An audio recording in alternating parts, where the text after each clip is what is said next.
I'm Emma Massingale, horse trainer and adventurer. Well, thanks ever so much, everybody, for all your fantastic feedback and comments. We've had a really good week this week. Oh no, there's no hope now. Look, they're all in here. Everybody's here. Poor Echo's trying to have a sleep. With Charlie's nicking his hay net. Nancy and the puppies are here. There's just absolutely no hope whatsoever. Sorry, boy. I'm ruining your 40 winks here. Poor chap. See? Look, all three dogs. Good dogs this side. Oh my gosh. No! Oh no, they're all after the pom-pom. Ah, Doug, no, Doug, no, Doug. Dougie has no regard for this personal space business. It's interesting reading what everyone's thoughts are on stallions and how they should live and things like that. I think I have to go on my own experience as well. I mean, he's my 6th stallion now, and 3 of which have been competition stallions as well as breeding stallions. So, you know, I have a little bit of experience there with them. And what's really important for me is that, you know, long term, the bigger picture is that he would be able to live in a herd with mares, but also to live a domesticated life, you know, and that's the bit that I think is really important. I want him to be able to come away from his mares, to be able to compete or ride or jump or go, you know, hack out with a gelding even. So it's not just a case of, yes, of course I want him to have a happy life. That's absolutely top of my list of priorities. But he also has a job to do as well. You know, he lives in a domestic world and he has to be a domesticated horse. He can't just be a free roaming wild stallion. That isn't going to get us very far. I absolutely agree that 100% he would be happier turned out in the field with mares, and that would alleviate loads of his frustration. I think what I'm not happy to do right now is with a horse that you can't touch a lot of. You know, he's very defensive of his body. He's not very well handled in terms of, like, his leading is dreadful. You know, if the vet needed to treat him or anything like that, you know, he would be very difficult at this stage. It's not a problem. It just takes time to get to train him to be okay with all these things and to be less defensive. And I feel personally that turning him out in the field with a load of mares would give him that job of being protector and guard of the herd. You know, that's what a stallion's job is to round up his mares and protect the herd, and to be on guard, if you like, and to see off predators and you know, unwanted additions, people or things that come up. And I think, you know, what I would worry about is that he would start doing that because of his lack of socializing skills with people, as well as how he behaves with other horses. I think what I'd worry about is that he would start doing that with me, because he already shows signs of doing that bit with the dogs and the pig and you know, things like that. He's quite keen to see them off, and I don't want him to learn that sort of behavior. Yeah, I don't want him to learn that sort of behavior when, you know, he could learn to be a bit more of a domesticated horse first.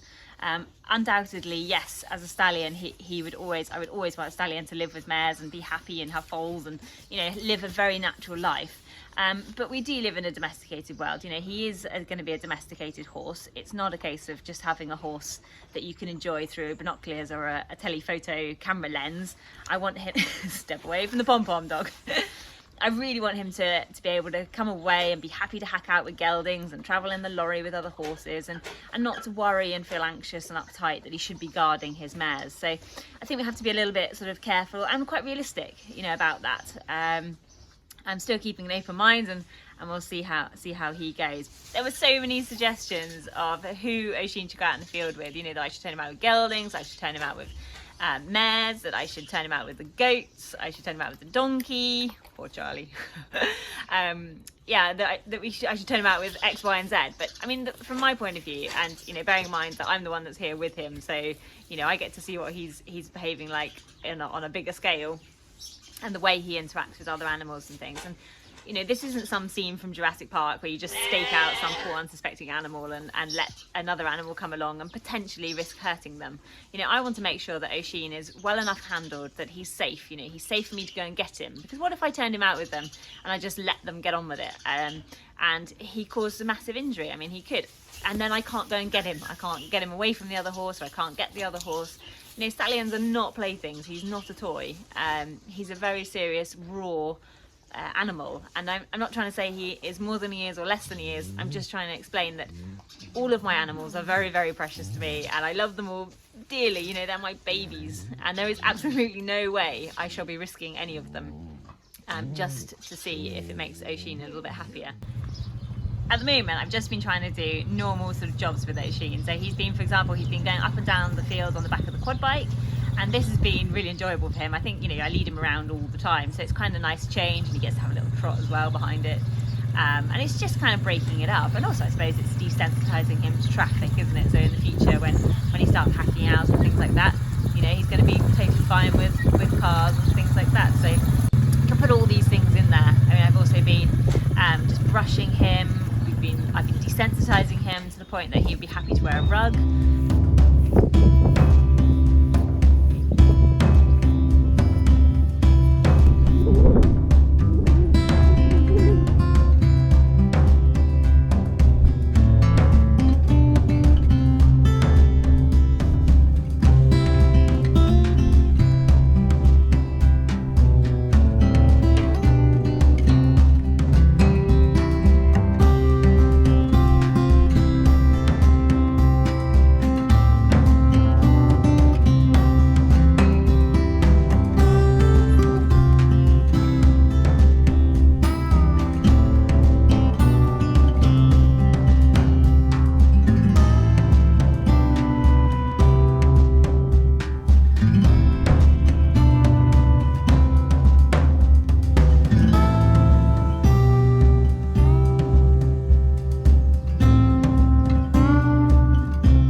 Wearing a rug is quite an important stage for a young horse because it makes them feel like they're touched all over for a long period of time. So he's got this thing on him all the time, and I think it helps make him feel a little bit more caught as well. So he's been now wearing a rug, which is good, making his coat nice and shiny too. He's also, I've also been washing his legs off with a hose pipe and with a spray thing, which he wasn't so keen on the start of, but he is quite defensive about his legs, like many colts are. As soon as you go to touch them, he's quite defensive, and at the moment I don't feel like I want to just go grabbing his leg any old how. So I've been using the hose pipe, he comes in a bit muddy, so I just wash his feet off, and the spray of that sort of been touching his legs all over, and it's making a real difference actually. He's so much better. I mean, he doesn't mind you doing his front feet at all. He's a little bit funny about his back legs, but nothing really. I mean, it's so much better than he was. I mean, it's like loads better. Yeah, I think that's kind of where we're up to with him. I mean, nothing very new and exciting, just slowly catch the monkey. And I think in time, we'll just see how it goes. And yeah, I mean, hopefully he will settle and he will be okay. But the fact, he's just very bothered about these other horses. I mean, he's really nice on his own actually, when he's completely away from everyone else, when he hasn't got anything to look at or be worried about. He's really nice. So yeah, we'll see. there's always so many other jobs to do around here as well. I mean, we've been busy changing all the yards around, putting fresh chippings down. That's always really nice. Something brightens everywhere up. I find the wood chip yards are just really, really useful in the winter because they give the horses a chance to go out and stretch their legs and not be cooped up too much, even when it's really, really wet. Because although I would love all my horses to live out all of the time, sadly they have to come in sometimes too because the ground here is just so wet. Spreading fresh chippings about. We went out with the minis, that was so much fun. Taking them out on a good hike. We've been out a couple of times as well, which is good. Just trying to get them a little bit fitter, and myself a bit fitter actually. We've been doing lots of dog walks, as you can see from little Douglas here. He needs plenty of exercise. So we've had lots of lovely dog walks, and they're funny because they're learning to be really sort of all-terrain. I mean, they're getting the hang of climbing up and down the cliffs and the waterfalls, and yeah, it's really cool. It's nice to see them as they grow and how much more confident they get and things like that, which is kind of really fun. So also this week I had to take a load of sheep down to the market. These are ewe lambs from my dad's farm. He's just got a small holding, but he had 10 Jacob ewes and 10 Lane ewes. And I also got to see Lil. Lil's been living over at my dad's place just to be a bit more sheep. She was, you know, she's so tame, bless her, that I thought it was a good time for her to go and spend a few months with dad's sheep. But yeah, so I took these ewe lambs down to the market, who hopefully will go on and be a nice ewes for somebody else. And we're starting to now think about how we grow enough grass if the weather ever dries up, if it ever improves, as we need to grow enough grass to be able to cut for haylage in the summer months for my horses. And we make big bales, cut it and wrap it and bring it back to my home, which is about, I don't know, I live about 5 or 6 miles away from Dad. And it's just enough, it just sees us through the winter, so that's good. I think we're down to about our last 10 bales now, but it gets us through. So I've also got my Connemara team back in work. They're doing really well, bless them, and they're so much fun, and it is lovely, like when it's so wet you can just work all 8 at once.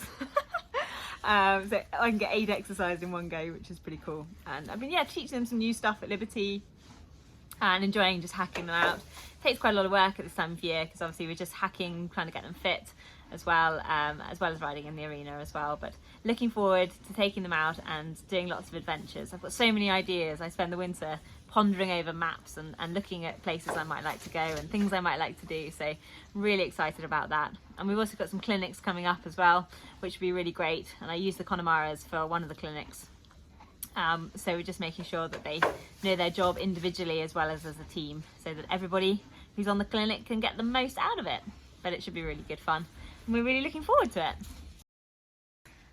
So I think that's us caught up for the week. It's been a really good week, and I'm really looking forward to next week actually. I've got hopefully a trip planned with the ponies, as well as obviously working on some new stuff back at home, which I shall share with you. Also, I'll update you on Oisin and how he's getting on as well. But if anyone has any questions, do put them in the comments below because I'm really happy to answer them.